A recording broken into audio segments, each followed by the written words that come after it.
नमस्कार दोस्तों, पावन कथाओं की इस यात्रा में आपका हार्दिक स्वागत है।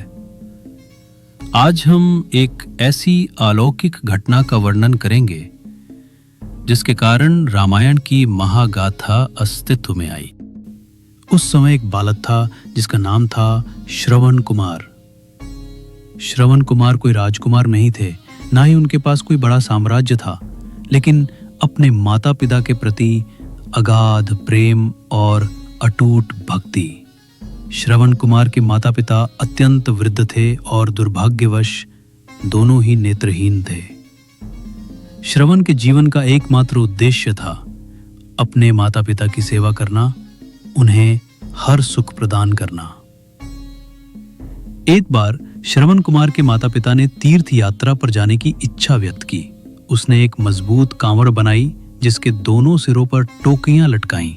एक टोकरी में अपनी माता को बिठाया और दूसरी में अपने पिता को, और इस प्रकार अपने माता पिता को अपने कंधों पर बिठाकर वो भारत के पवित्र तीर्थों की ओर निकल पड़ा। कई महीनों की यात्रा के बाद वे एक घने वन से होकर गुजर रहे थे। ये सरयू नदी का किनारा था। रात का समय था और सभी थके हुए थे। श्रवण के माता पिता को प्यास लगी। उन्होंने श्रवण से पानी लाने को कहा। श्रवण अपने माता पिता को एक सुरक्षित स्थान पर बिठाकर जल की तलाश में निकल पड़ा। उसी वन में उस समय अयोध्या के युवा राजकुमार दशरथ भी शिकार के लिए निकले हुए थे। दशरथ एक महान धनुर्धर थे और उनकी सबसे बड़ी विशेषता थी शब्द भेदी बाण चलाने की कला।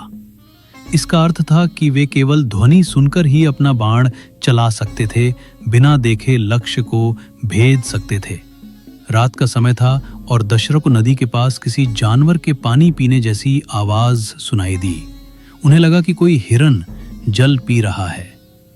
अपनी शब्द भेदी बाण की कला का प्रदर्शन करते हुए दशरथ ने बिना देखे ही उस आवाज की दिशा में बाण चला दिया। लेकिन ये उनका दुर्भाग्य था और श्रवण कुमार का भी। जिस आवाज को दशरथ ने किसी जानवर का समझा था, वो वास्तव में श्रवण कुमार के घड़े में पानी भरने की आवाज थी। दशरथ का बाण सीधा श्रवण कुमार को जा लगा। श्रवण कुमार तड़प कर कराह उठा। दशरथ दौड़ते हुए घटनास्थल पर पहुंचे और जो देखा, वहां एक युवा बालक घायल अवस्था में पड़ा था और उसके पास ही एक घड़ा लुढ़का हुआ था। ये मैंने क्या कर दिया? तुम कौन हो बालक? मुझसे ये कैसा घोर पाप हो गया?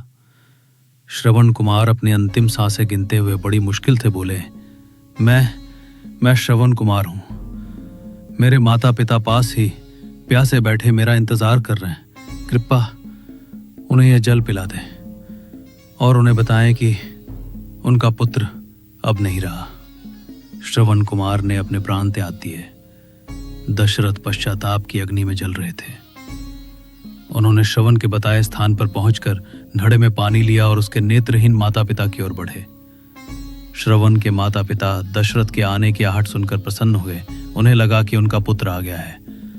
श्रवण के पिता, बेटा श्रवण आ गए? बड़ी देर लगा दी तुमने, बहुत प्यास लगी है। दशरथ, नहीं, मैं श्रवण नहीं हूं, मैं दशरथ हूं, अयोध्या का राजकुमार। मुझसे अनजाने में एक बहुत बड़ा अपराध हो गया है। दशरथ ने कांपते हाथों से उन्हें पानी दिया और फिर पूरी घटना बताई कि कैसे उन्होंने अनजाने में श्रवण कुमार का वध कर दिया। यह सुनते ही श्रवण के माता पिता पर दुखों का पहाड़ टूट पड़ा। क्रोध और वेदना से भरे श्रवण के पिता ने दशरथ को शाप दिया। उनका शाप था, जैसे हमें पुत्र वियोग में तड़प तड़प कर प्राण त्यागने पड़ रहे हैं, वैसे ही एक दिन तुम्हें भी अपने पुत्र के वियोग में तड़प तड़प कर मरना पड़ेगा। और कुछ ही देर में श्रवण के माता पिता ने भी अपने पुत्र के शव के पास ही पुत्र वियोग में अपने प्राण त्याग दिए।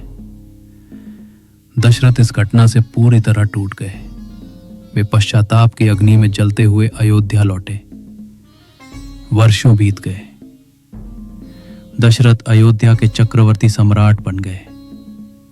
उनके 4 तेजस्वी पुत्र हुए, राम, भरत, लक्ष्मण और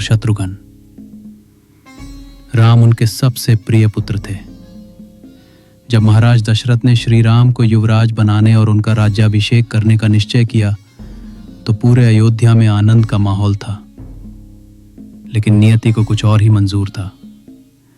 रानी कैकेयी की दासी मंथरा ने कैकेयी को उकसाया। कैकेयी ने महाराज दशरथ से अपने 2 पुराने वचन मांगे, एक से भरत को राज्याभिषेक और दूसरे से श्री राम को 14 वर्ष का वनवास। यह सुनकर महाराज दशरथ पर मानो वज्रपात हो गया। उनके मुख से एक भी शब्द नहीं निकल पा रहा था। वे कांप रहे थे। उन्हें ठीक वही शाप याद आया जो श्रवण कुमार के पिता ने उन्हें दिया था। पुत्र वियोग का वही दर्द, वही चीत्कार, वही तड़प अब उन्हें स्वयं सहनी थी। श्री राम ने पिता की आज्ञा का पालन करते हुए बिना किसी संकोच के 14 वर्षों के लिए वन को प्रस्थान किया और ठीक उसी क्षण महाराज दशरथ का हृदय पुत्र वियोग से टूट गया। वे अपने प्राणों को संभाल नहीं पाए और पुत्र वियोग की इसी असीम पीड़ा में महाराज दशरथ ने अपने प्राण त्याग दिए। श्रवण कुमार के माता पिता का शाप सत्य हुआ। जिस प्रकार उन्होंने पुत्र के वियोग में तड़प तड़प कर प्राण त्यागे थे, ठीक उसी प्रकार महाराज दशरथ को भी अपने सबसे प्रिय पुत्र श्री राम के वियोग में अपने प्राण गंवाने पड़े। मुझे उम्मीद है कि श्रवण कुमार और महाराज दशरथ की यह मार्मिक कथा आपके हृदय को छू गई होगी।